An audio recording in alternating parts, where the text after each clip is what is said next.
Good morning, everyone, and welcome to Write for Your Life. I'm Caleb, And I'm Timothy. and I still don't know how audio works. So this is just transparency here. This is the second time that we've recorded this opening because my mic was unplugged. And I know what you're thinking. Caleb, how could you not know that your mic was plugged in? And the answer is, um, I don't know. And the second question is, how could Timothy not know that your mic wasn't plugged in? We know what you sound like when you don't have a mic, and you sound absolutely atrocious.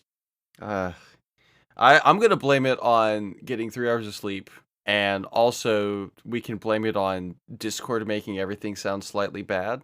But the sad part is, now that I've heard both in one call, I can definitely tell the difference. I just was not thinking. And that's Oh okay. man. This again, it's a learning experience. It's a learning experience.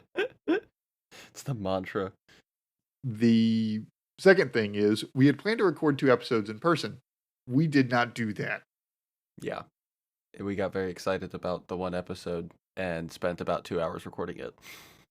So, in case anyone is wondering why that episode is super long, I hope that you enjoyed it. Yeah. I know I did. It was really fun being able to just talk next to each other. I wish we could record every episode like that because that would be really cool. But it was nice to have it, at least once. I think it gives us a little bit more feeling of like, oh, okay, this is kind of how we work together. So maybe we'll be even better moving forward, even if we're not recording in person. We'll see. Maybe that will be true, but we did get to do something in person that I am very excited, and I don't want to spoil anything. I think I just kind of want to dive right in. Let's do it.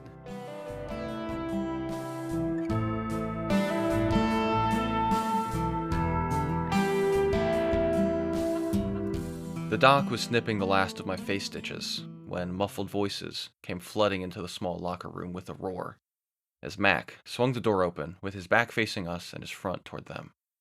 His wide frame blocked most of the flashing cameras, but the few that did get past him made my headache worse.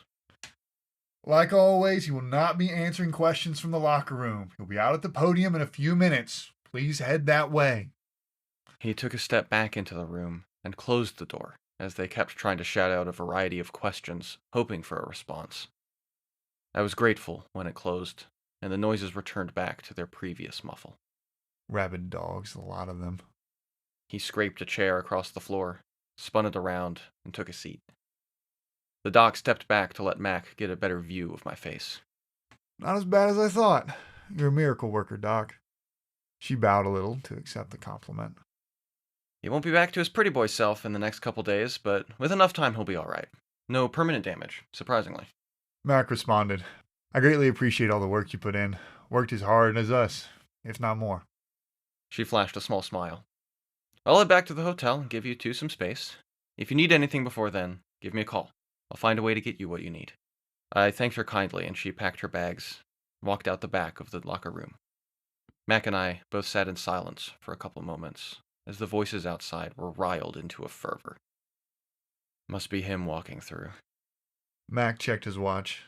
Yep, it's about that time. All the excited voices trailed off down the hall, leaving just the silence inside and outside the room. How you feel, kid? Depressed and in pain, I guess? I don't know. It was hard. I couldn't put it together. Mac let out a little sigh. Yeah, I figured you would be in a little bit of a daze. Talk a little more. Might help you figure out that feeling better.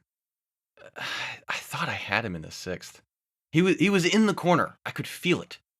He was about to drop his hands just enough. That stupid bell saved him. I'm mad about it. I'm even more mad that I couldn't finish him off earlier. You could have done it. His legs were shaky. He came back strong in the seventh, though. That's why he's the champ, I guess. Part of the reason, yes. I know it don't help much, but I checked the cards. You were up 86 to 84. That makes it worse. If I could have just stayed on my feet, I would have won. Let's not take it that far. If you would have gotten back up, it would have been tied going into the 11th, but you were close. What now? Mac had the same look on his face as he usually did. Always so even keeled. We heal, we learn, we try again. Exasperated, I said. Try again? Mac, that was the best fight of my life. If we fight that fight 100 more times, I don't think I'm in that good of a position again. He was at the doorstep of defeat. Those kinds of chances don't happen twice. I eyed him with a little fire. It was the best fight of your life.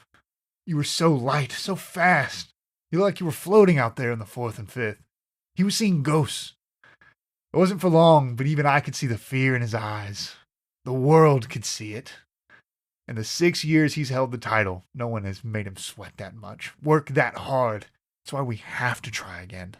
He'll be better prepared next time. As will you. How? His optimism was annoying at this point. Because you know him. You've seen the speed, you've felt the power. You know what he's capable of. I threw my hands up. And he's capable of more than me. We saw it. I was knocked out by it. I took a deep breath to calm myself down. So we both got worked up too easily. You fought the best fight of your life. Guess what? He fought his too. Another thing I can tell you is that he's in his prime. He won't get faster or stronger. He will get better technique. He will be smarter next time. But he won't be able to fight you like he did tonight. And you're saying that I can get faster and stronger and smarter and have better technique? All of that not only to catch up to him, but to surpass him? Of course. And what makes you believe that? I pointed a finger into his chest. Because you have to. And you've always done what you had to. No matter how unlikely those things have been, you've done them. It's either that or be stuck at number 2 until he retires or gets so old that someone else knocks him out first. And how do we accomplish all of this? Right now, I don't know. I haven't watched the tape yet. There needs to be some time to learn, time to heal. How long will that take? Maybe a couple of weeks. Doc says you'll be fine soon enough. That feels like too long. I know it does. You want to cut the distance between the pain of the loss and the progress of the next thing. Sometimes you have to let the pain sit until you heal it. Only then can you look back and learn. Not from a point of anger or hatred, but from reflection, curiosity. Getting back after it too soon is only going to hurt you more. Now get dressed. You have an interview to do. I'll go ahead and let them know you're coming. I looked up at the clock above the door. We spent too much time talking, so I didn't have time for a shower. I just wiped the sweat off the rest of my body and put my clothes back on. I felt bad for whoever was going to be in the front row. I stepped out of the locker room to see a familiar face standing there. She was prepared, like she always was. No microphone, no camera. Just a notepad and a pen. Hi, Jackie. I gave her a pained smile and a light wave. We both started walking toward the other reporters. I appreciate you letting me take the first question outside the locker room, she said as she poised her pen to start taking notes. Of course. You've been following me the whole way. It's the least I could do. It's the question I have to ask. Took a hard loss tonight. Do you think he'll be back?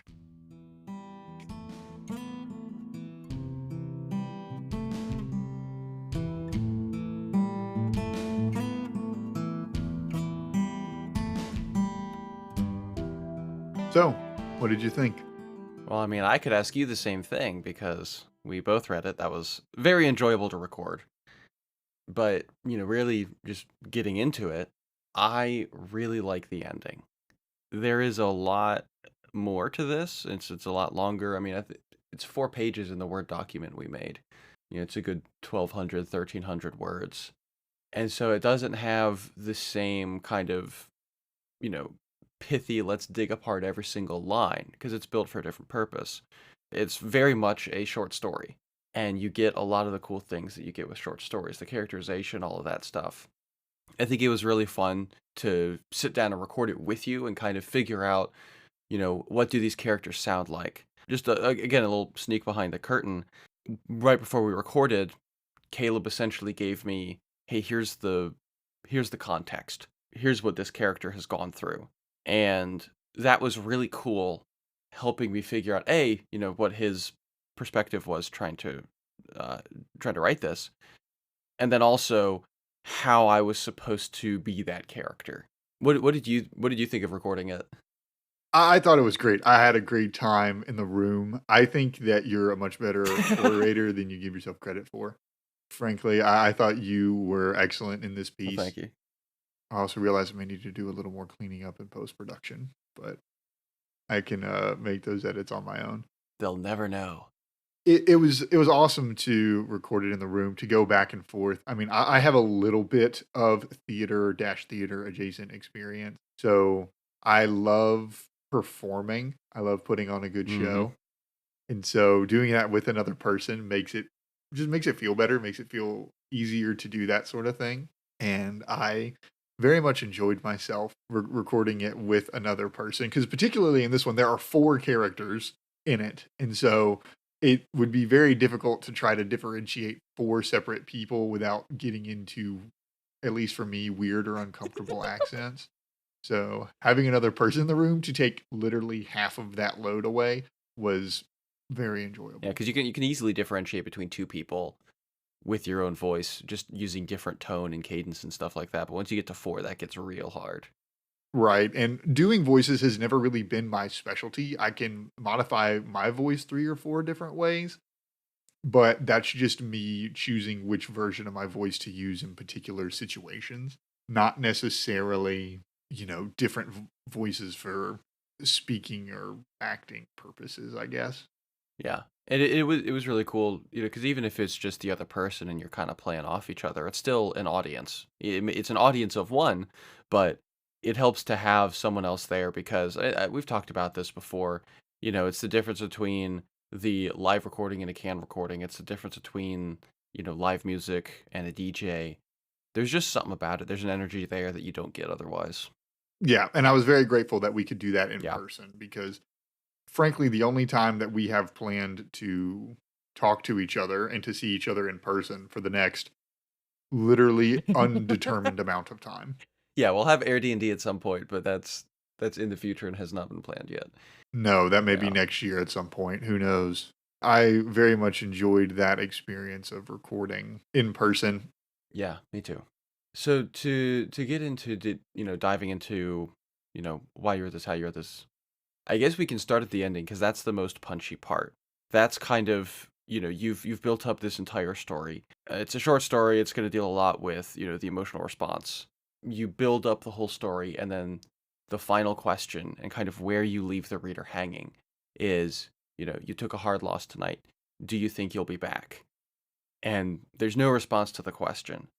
Does that come from like actual personal experience or just being around sports a lot that you wanted to end it like that? I wanted to end it like that because I want the reader to answer that question. Mm, It's not a question for me to answer. that makes sense. That's why the boxer is I and not named.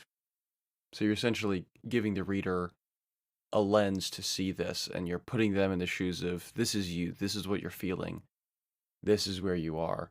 And I have never boxed, and I have not played professional sports even in high school. And I was able to feel presumably what he was feeling, and I understood it. And then that final question, especially because we were reading it back and forth to each other, and you asked it to me, and as the main character, the first thing I felt was not panic per se, but it was a scary question. Because that's a very important question, and it deals with a theme that we've talked about multiple times before. It's you failed in this one thing. You tried, you gave it your all. It still wasn't enough. Are you going to keep striving? Are you going to keep getting back up? And this is the I wanted to paint this picture specifically because this is the most painful kind of Mm-hmm. loss. As the boxer goes through the description, right? Like he says, I could fight this fight 100 more times and I'm not in this good of a position again. And sometimes that's true, right? Where it's like you, with the current skill set that you have and the cards were falling in your favor, there that set of circumstances will not happen again. You may not get that lucky again, right? Like you may not feel this good again, even if he were to fight him again. He may not feel as good. His training may not have been quite as good. The other guy may not be off of his game as much as he was, right? And the knowledge of, well, he'll be better prepared and he'll know me better. And there's all of these other things that are very true statements. There's nothing that he says that is blatantly untrue or even unfair. But when you take really painful losses and you get so close, you get just so close, and you fail, that's the hardest to recover from. Because you think when you get obliterated, that would be hard to come back from. But at least there, you have a lot to learn, and you're like, well, I'm really far away, and I'm clearly not as close as I thought I was. So let's go back to the drawing board because there's lots of things that we need to change. But when you're at the top of your game and you did everything that you could do and you still come up short, that's to me much more painful to go through. Yeah, especially if you've hit either a true or perceived skill ceiling and, the chips all turned up the right way and all of this stuff, and you still lose. That is a very discouraging feeling because then it's like, well, I can't get better. I've done everything that I possibly could have and I still failed. Yeah, because this is very different than like a Rocky situation where Rocky's whole goal was to just prove that he could hang in there.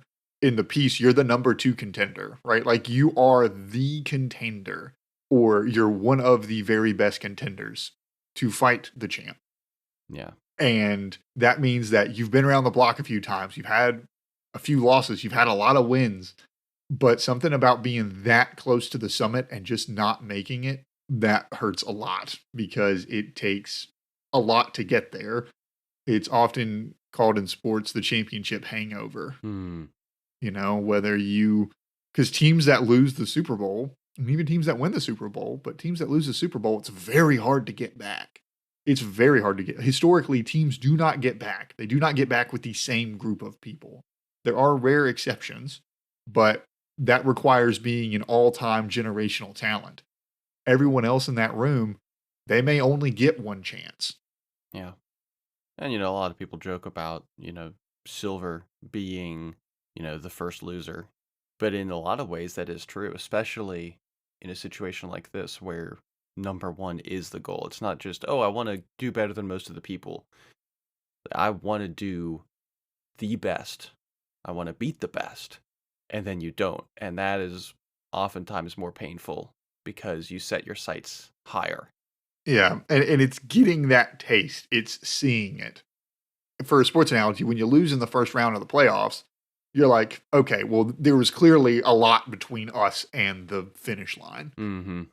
It wasn't just this team. We would have had to do this, and then another thing, and then another thing, and then another thing. But when you lose in the championship, you're like, we literally did everything except for the last thing. And that's a different kind of hurt. Part of this was written because of writing as well, right? Like, I've done the hard thing. I wrote the book. The book's been written. The book's been written and edited and edited and edited and edited. But I can't do the last thing, which is convincing someone that it's worth publishing. So I did all of the other stuff, but every time I take a loss, it's very painful because I did the hard part. I wrote 80,000 words. I probably wrote 150,000 words and then had to trim and edit and write and rewrite. I also want to bring it back to, more personal things. When you think you're up for a promotion at work and you get passed by somebody else and you're like, I did everything. I did literally everything that I could do. And I thought I was going to be the next person up and I wasn't. That's a lot different than everyone else who's in that room who goes, okay, like, this doesn't affect me at all. I wasn't in the running for any of this. Yeah. It goes back to, I think it was episode the 6 when we were reading once more, in episode 7 when we were reading My Dreams Are Not For Me. It goes back to that whole experience because, the reason that we fail is because we strive for something more than what we have. And, in this case, for the character, it's, getting the champion. For you, in this case, it's writing your book. For me, it's just even finishing a book, the one that people genuinely enjoy. And as soon as we set our sights beyond what we can currently achieve, then we open ourselves up to failure. And so it is that constant choice of, it doesn't even have to be a creative thing. It's that constant choice. Is this worth what it's going to cost me? And that cost is generally a lot of pain, a lot of work, a lot of toil, and then a whole lot of failure. And so you just have to keep doing it once more. And there's kind of this thread that's been going through a lot of what we've read, and I think it's really interesting. Yeah, because there's a quote somewhere that, life is trial and error, mostly error. It was said last week as well, because this is something I'll talk about later in different pieces that I'm formulating and writing. But to be unwilling to endure pain means being unwilling to do the things in life worth doing. Mm-hmm. And that's really hard. Yeah. And that sucks. And it hurts. Literally, it hurts. Moving to a little bit more of a technical side of things, I suppose. With something like this, where it's a little bit longer of a short story as opposed to, a poem or something like that, how do you go about building your characters? Because these people feel very alive, they feel very real, they feel very distinct from each other. How much planning did you do beforehand, and what do you do in your writing to show who the characters are? So I want to make the scene feel real, something that could theoretically happen, in this case at least. And for a situation like that, I want to make sure that there are the correct people in the room. And so that narrows your scope down of what needs to go on. I'm thinking, like, okay, who's in a locker room post loss? Okay, there's usually just, in my experience doing a lot of team sports, there's coaches and players. Mm-hmm. But for boxing, you're you're in a lot of physical pain and you're probably bleeding and there's lots of things that need to be dressed kind of immediately. And so a doctor is very important to be in the room. And a lot of times in professional sports, there are reporters that are also hanging about and around. And so I wanted to have at least some semblance of a reporter interaction. So I'm like, okay, I have my two main characters, right? Player and coach, or boxer and corner man. And then we have the doctor. And then we have, a interaction with reporters that I had not set up yet when I started writing the piece. So I was like, okay, great. So I have, the stage is set. I've cast everybody in this play. And now let's actually make sure that I can get the personality correct. And for Mac, I sort of, based him on a lot of the boxing corners that you hear of, right? Between all of the Rocky movies and the Creed movies and even the Punch-Out video game. So I was like, okay, what's this sort of characteristic, right? It's probably this old veteran boxer who's got a lot of experience under his belt, but he's older, so he should be wiser than the current one. He can provide a little bit of perspective to this, and then the young guy needs to feel frustrated. And there's a lot more flowery language that could be going on. There's a lot more yelling that could be going on, but I wanted it to feel very deeply agonizing. And when you're deeply agonized, you tend to not be screaming and yelling, even if you are frustrated, because you're just sort of more so in despair. Yeah. I wanted the doctor to be not necessarily fully removed from the situation, but I wanted them to be like, this is my job. This is normal. I patch you up. These are the things that I do. And I know that you two need some time. So I'm going to come in here, do my job, and try to lighten the mood in whatever way I can, and then dip out. So this was really a case of you knew at least the situation and most of the story that you wanted to tell. And so you essentially chose people who fit that environment. You didn't have the whole plot and then just kind of shove of amalgamation of traits into that role.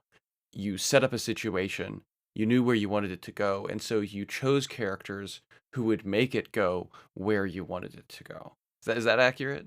Yeah, that's pretty accurate, because I didn't really base any of these characters off of, we talked about like picking a person and then pulling from there. This is sort of an amalgamation of a bunch of different like tropes and themes and characters that I've just, have somewhat knowledge of from having consumed a lot of other media and also from personal experience. And so I sort of have this particular story that I want to tell. You have to remember that you are the steering wheel and the rudder of the ship. as the creator Mhm. of whatever you're working on. And so you can choose what traits and characters and settings fit the thing that you need and discard the things that you don't. Yeah. But all in service of the story you're trying to tell. Right. Well, I think it was very fun to record it with you, very fun to read. I remember when you posted it, and it was a lot longer, so I had to wait, I think like a day or two before I read it. And that final question is it hits hard.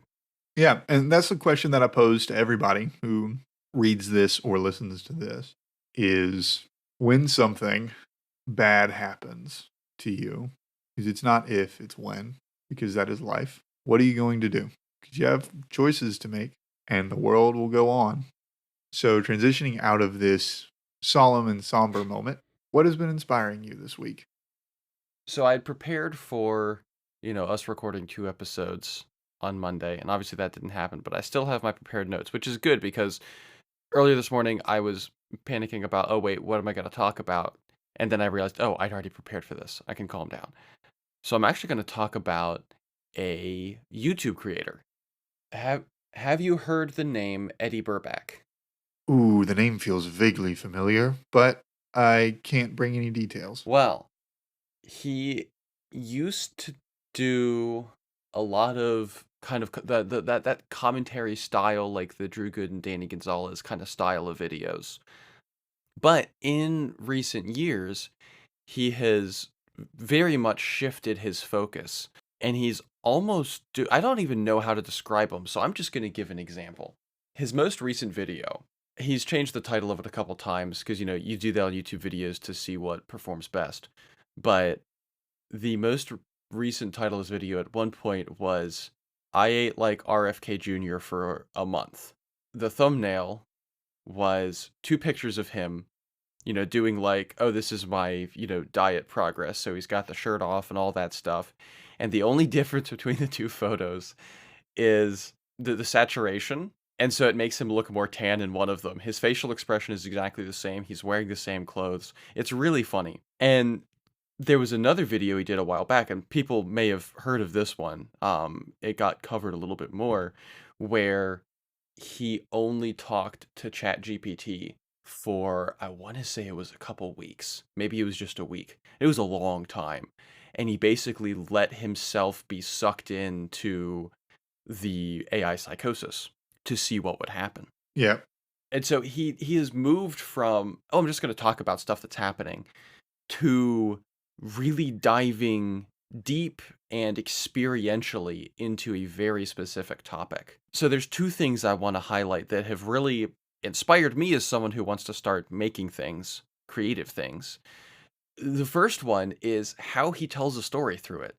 It's genuinely very impressive. He makes absolutely riveting videos because you could be very informational. You could, focus on, oh, here's the facts, or you could do like a daily style blog or any number of things. But he takes a lot of time and crafts a narrative through his experience. And as far as I know, he doesn't know what his experience is going to be going into it. So while he is doing these things, and then while he's editing afterwards, he does voiceover and stuff. He takes so much time to carefully build a story. And yes, the story is slightly sensationalized at times and it's dramatic. And he makes a lot of use of irony and dramatic irony and, sarcasm and a lot of things to elicit the feelings that he wants you to feel. But it's really fascinating to see how he takes something that could be extremely mundane and turns it into an epic hero's journey. And the other thing that really inspires me that's a little bit smaller is that is a very risky creative choice, especially when doing YouTube is your job, because he doesn't post regularly. He posts every once in a while, and it's not a regular schedule, and it's pretty long form, and it's definitely not for everybody. And it's a change from what is likely a more profitable venture of just doing commentary, because that's, it takes less time and everybody watches commentary at some point. So he's moved away from that into something that's less stable, but that he truly wants to do. And that really shines in the quality of work, and it shines in the content, and just him as a person through those videos. You can tell that he's really passionate about this stuff. And so it's a great example. I don't know his whole journey. I don't know how much struggle he's had in this. I don't know, any of that stuff. But it's a really great example of someone who is doing something new and hard because they want to creatively.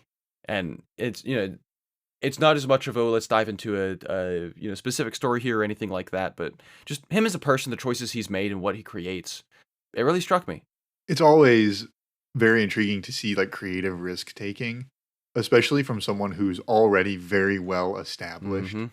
because you never really know how it's going to pan out, and they don't Yeah. either, which is also the very scary thing again, because this is their job. I mean, for us, this is a thing that we are doing on the side, and so we can afford to take creative risks because the cost is very low.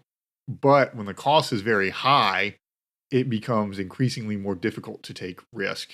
That's why you see sequel after sequel after sequel, is because that is safer. It is, like you said, you don't know whether something's going to be profitable or not.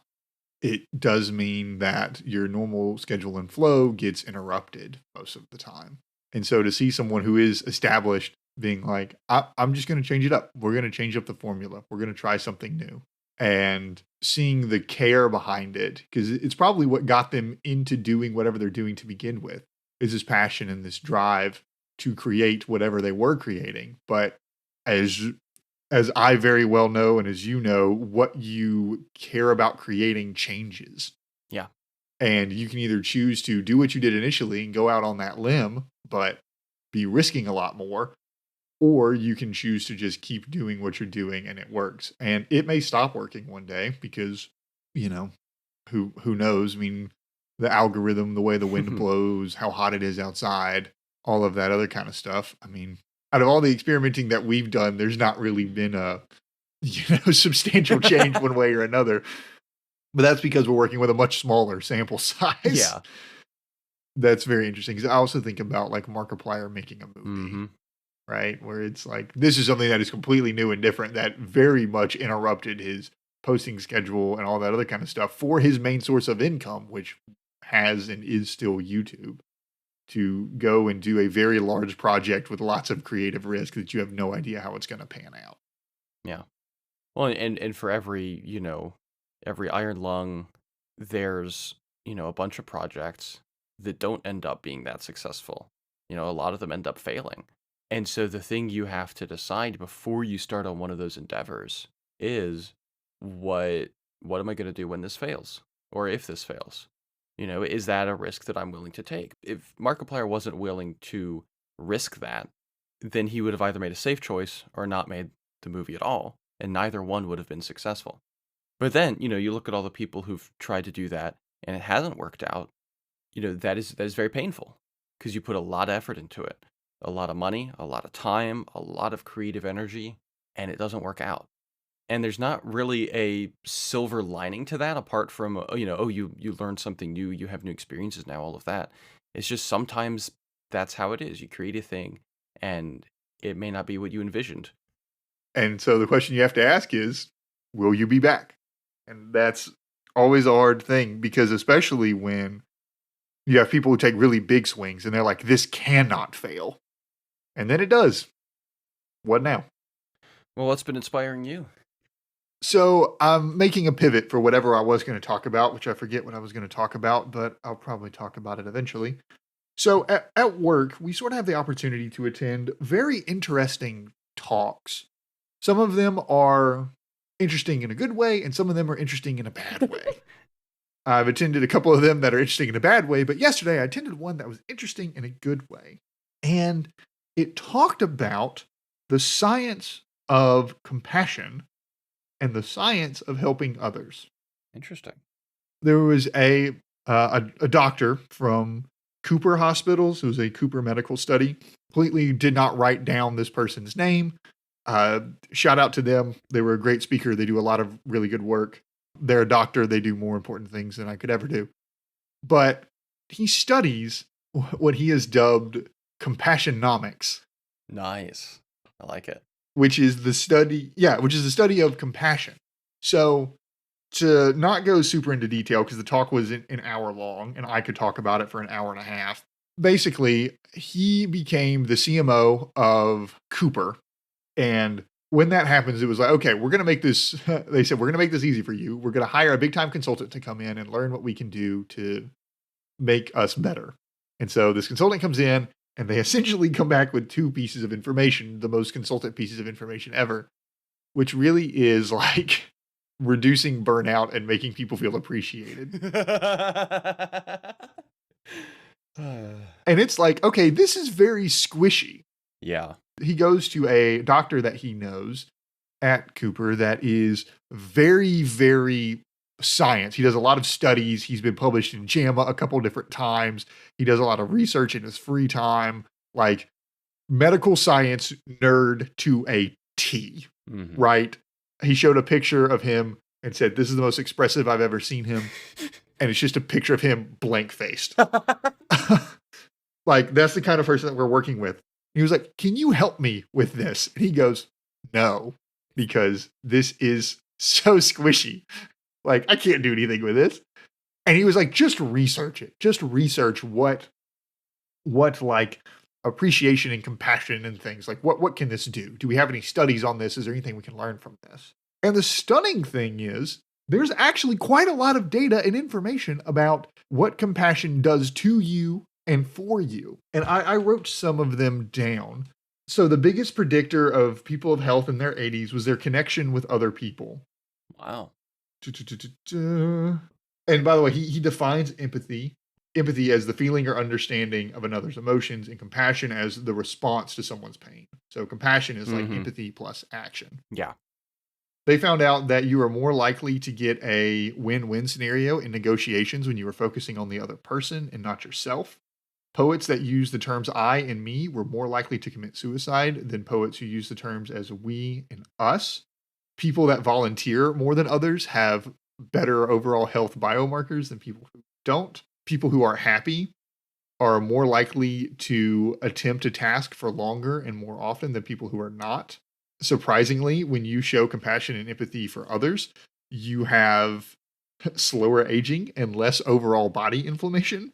And servant leaders have better results overall, as in their teams are more cohesive. They're more likely to hit their KPIs and other business terms, but they are more likely to have better results, better team cohesion, better throughput, and a higher quality output than people who are not that more servant leader role. More happiness comes from giving than receiving. This has actually been measured in multiple studies, from all the way down to a 2-year-old who learned to give goldfish to a stuffed monkey, where they were like, this stuffed animal, they really love goldfish.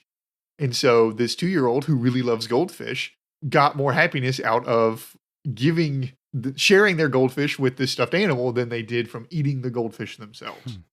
There was a different study where there were people who were older, they were retirees. They were given, a group was given a class about how to give massages to like babies, right? For like helping their joints move and different things like that. And they did a comparison study with people who were only receiving massages for like a 2-week period of time. And the people who gave the massages had reduced stress and reduced inflammation and better health markers than people who were receiving massages. That biggest predictor for people of health in their 80s, this was a study that has been done where they followed people around from their 20s in the 1930s. Wow. Yeah, for a very long time. And they have been tracking their longitudinal health. And it's been like 39 people, I think, 36 to 39 people. So a lot of people for a very long time. And the biggest predictors for people who lived longer and people who had better health outcomes and people who were overall happier was their connection to and with other people. And not their money, not their like comorbidities or anything like that, or where they lived or any of that other kind of stuff. It was, what is their connection with people and the quality of their connections with people. whether that is spouses or not spouses. This doesn't mean that, being married, it means that people who have connections with groups of other people. And so having kindness and compassion and doing things for others was more beneficial to your health than doing things like taking me time or time for yourself. Yeah. And I've found that to be very inspiring because I've said it before. I mean, we did Altar of Self not that long ago, Yeah. right? Yeah. And so this sort of circles back to that, where you will be healthier and happier and better if you care about and are compassionate towards other people. Because one of the big things that they are worried about is, well, people who are really compassionate and care may be more likely to burn out more, right? Because they're more likely to be hurt by other people. They're more likely to like feel worse when being hurt by other people and different things like that. But that's actually not what studies show. Studies shows that people who care more about others are less likely to suffer from burnout in their jobs and more likely to be happier than people who are focused on themselves. And this sort of like alpha mentality of like doing it alone and, kill or be killed or different things like that. People who have those sorts of mentalities, they follow them for 14 years compared with people who didn't have that mentality. And they were significantly less likely to have career advancement than those who didn't. That's ironic. It is. And he did give like 7 steps to take, which I will read those out pretty quickly, which is it takes 100 hours a year to get these benefits, which is 16 to 17 minutes a day. So it doesn't take a lot. So the advice was to start small. Having an attitude of gratitude, being very appreciative to the things that people do for you, and that we often overestimate the awkwardness of what that would be like and underestimate the impact of the person that we're doing it for, such as like writing a thank you card for a thing. Being purposeful, changing your language of asking for help to be more direct, right? So like instead of saying, is there anything I could help you with? Being a little more specific with that question of like, is there anything I can do to make your life easier right now? I see that you're working on this. Is there a particular thing with this that I can help you with? Because you're more likely to get a response from them where you can actually do things for them. Finding common ground with people, because if you find common ground with people, it makes you more likely to help them and be empathetic with them. See the fact that there are people in this world who are helping, even in the darkest times, that there are people helping other people, and that we do not abandon all of humanity even when things go wrong. And that the bystander effect really isn't real. That thing that's like, well, if there's a whole group of people that, it means that there's probably not going to be someone who actually helps, and you have to be, more specific, right? Like groups of people aren't going to do that sort of thing. That's just not true. Like scientifically been proven not true. And everything that he said, he backed up with like study after study after study. They did a meta-analysis of all studies that have looked at compassion. So very deep and thorough analysis here. I just don't have time to get into it. Elevate others, such as like lifting people above yourself, and celebrating the accomplishments of other people. And also like know your power, right? Like know the fact that you have hope and wisdom, and know about interdependence on others and growth and meaning. And a lot of that comes from you. The big caveat to this is you actually have to care. You can't not care, but you only have to care a little bit. Even if you like are pretending to care to buy in, that's how little it is. Like you don't even have to like be fully bought in. You just only have to care a little bit. So I was very inspired by the fact that kindness and compassion towards your fellow man is literally good for your health. Yeah. I mean, just anecdotally, I ran my own little experiment a few months back at work because it's a really big building. There are, well, okay, I say it's a really big building. I'm talking to you. It's a normal office building, but there's 3 to 5 different company-ish entities that work in this building. So there's a lot of different people, and I'm on a really small team. And so I don't really talk to many people on a regular basis apart from my coworkers. So I ran an experiment where for a few days in a stretch, I would just kind of only reciprocate what other people were giving me in terms of, social interaction and stuff like that. This is simple things like, checking out at the cafeteria, what do people do at the elevator, things like that. And then for another couple days, I would go out of my way to, give a smile, look people in the eye, not be on my phone, say good morning, that sort of thing. And I did this on and off for 2 to 3 weeks. So it was a decent bit of data. And 100% of the time, when I was actively going out of my way to just, acknowledge other people's presence and give the most basic form of courtesy, those days were just better. I was happier. I was more efficient in my work. I had a better memory of the day when I got home. Frustrating things didn't get me quite as frustrated. And that's just from a couple weeks, and that's not even 10 to 16 minutes a day. That's a maximum of 3 minutes. And it's not even helping somebody, it's just looking at them smiling and saying, "Good morning, how are you doing?" And then we give a rote response, and that's it. And even that little bit made a difference in my day. And hopefully, presumably, in their day as well. But it was interesting that, even just in a very small anecdotal way, that is absolutely true. And I think that that can be really beneficial to helping people move on from when bad things have happened, right? Like it's Mm, or when you fail, right? To bring it back to what we talked about earlier today, is that when things are really hard, if you can do something for others, it can go a long way for you. And he just talked about all these benefits are for the benefits of the person doing it, not even for the person receiving it. yeah. So sometimes when things get hard, the best thing you can do is doing something for somebody else. Um, yeah, Well, that is certainly very inspiring. yes, it is. Is there anything with writing you'd like to talk about this week? Okay, yes. Uh, I had forgotten that this section was coming, and I forgot I had a thing for it. I had to get a root canal 2 days ago, I think. Huh? This is going somewhere, don't worry. I haven't really been able to write since the last time we recorded. It's just been a very busy week. The writing time I did have, I had to spend prepping for a D&D session, which, by the way, I'm super pumped about. I will tell you at some point. So I didn't have a whole ton of time to write. But on Wednesday, I I had to go to the dentist. It was like a 2.5 hour procedure. They numbed me up. They put me on the nitrous oxide. They dug around in my mouth for a while. My jaw is still very sore. Teeth stuff, I do not like teeth stuff. But anyway, the reason this is related to writing is because I'm just sitting in this chair for about 2.5 hours. For most of that, I'm not interacting with the dentist or the assistants at all. I'm just sitting there. And so, what I like to do when I am sitting somewhere, I can't listen to a podcast or something like that, and I'm just there, I like to think about what I'm creating and figure out, ooh, what do I want to do next? And as we talked about last episode, I've been struggling with this chapter and kind of how do I present this information in this part of the story in a way that's actually interesting. So, I don't know if you have been on Nitros before. It's a really good time.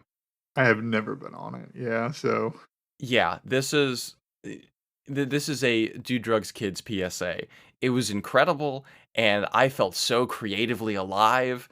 And I had what I hope are some nice big breakthroughs because I realized, my tendency is okay, let's do all of this in dialogue.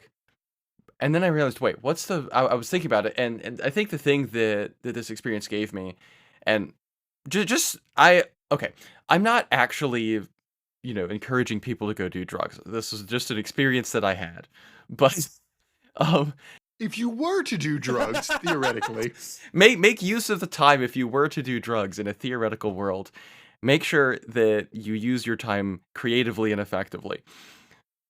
It gave me a very different perspective of what I was doing because the way I would describe nitrous is it's a very out of body experience in a way.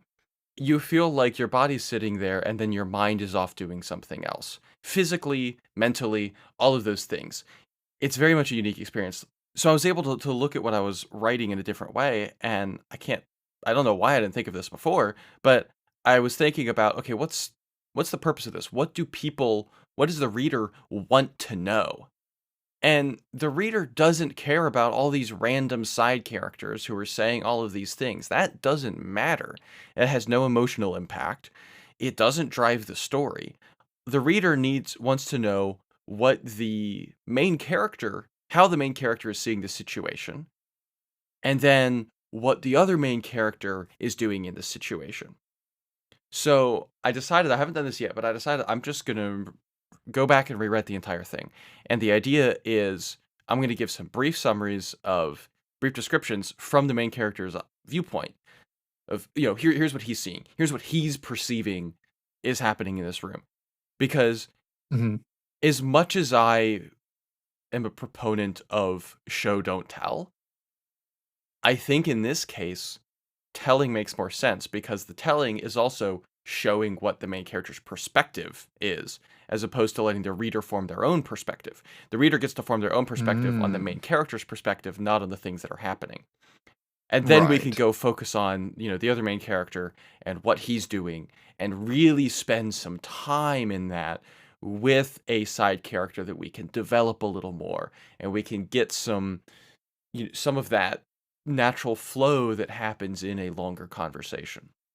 So I'm excited to write that, and I don't really know what the takeaway from this is, other than if you do happen to have tooth problems. I mean, I only had to pay $15 extra for the nitrous, and medically that was a good choice because I would have hated to be in that chair without it. And also, it stimulated my creative mind. Tim Does Drugs is going to be in the description for this episode. I know. Frankly. And it's not the first time. So the first time Tim's done drugs is the first time that we're putting Tim's Does Drugs in the episode. You pick. You know how much dental work I've had done. Oh, that's true. Oh, what? Did I tell you about? It was after one of my surgeries, and so they had put me fully under for that one. So I was coming out of general anesthesia, and that leaves you woozy for a while. And I also had some pretty heavy painkillers and stuff because I think it was my shoulder surgery actually. So I was pretty deep in it, and I watched the 2008 live action Cat in the Hat. And that was one of the most surreal experiences I have ever had. I don't remember much of it. I remember how I felt, and I don't remember the movie. And I remember it was just an explosion of color, and things were happening, and I had no clue what was going on, and I was having a fantastic time. Goodness me, brother. Well, kids don't do drugs. I legally have to say this. Don't do drugs. Yeah. Tim was under the medical advice of doctors when he was under anesthesia. He was not willy-nilly doing anesthesia and nitrous. So I want to say that for the disclaimer in this episode, government. We'll get demonetized on YouTube for the 0.0001 cents we're making on every video. Oh my goodness. I don't even know how often we actually get a single view on YouTube. That's fair. I think everybody's on Spotify or Apple. Which we love that you're here. Oh, and yeah. if you're on YouTube, get other people to watch it on YouTube. It's the same experience. Like if you're listening to whatever platform you're listening to it on, there's no specific reason to go to a different platform to listen to it. Yeah. But also, if you want to go do it on a different platform, sure. I'm not going to say no. I'd love the views. Yeah. I don't have anything particular with writing this week, and this is going to be another very long episode. Oh, goodness. Yeah. Oops. Yeah. Plug stuff time. So if you want to get in contact with us, ctwriteforyourlife@gmail.com. As always, I'm producing new things on my Substack every week, so you can get a sneak peek of what we're going to be doing next or at some point in the future. You can see that at cparkgreen.substack.com. We have socials. Our TikTok and Instagram will be linked below. And there will be links to lots of things that we talk about in the episode in the description below. There will probably be a link to the DARE program there this week. Yeah. So, anything else? Anything else to plug? I don't think so for the moment. I will say, the Instagram and the TikTok, we're trying to experiment with some things on there, putting out some stuff that either we may not mention on the podcast or, just supplementary things. So if you are interested in any of that, definitely go over there, give those a like and a follow. Yeah, I think that's about it. Yeah, and if you have feedback for the show or just want to continue to engage with us, please like, comment, leave a review. Those are very little things that go a long way. You can perform some acts of compassion today and help a brother out. He brought it all around, and it'll make your day better too. Scientifically, it's a proven fact. If you give us a positive review on Spotify, your day will be better. Boom. I'm asking for your help. Help me. With that, keep creating, keep listening, keep being inspired.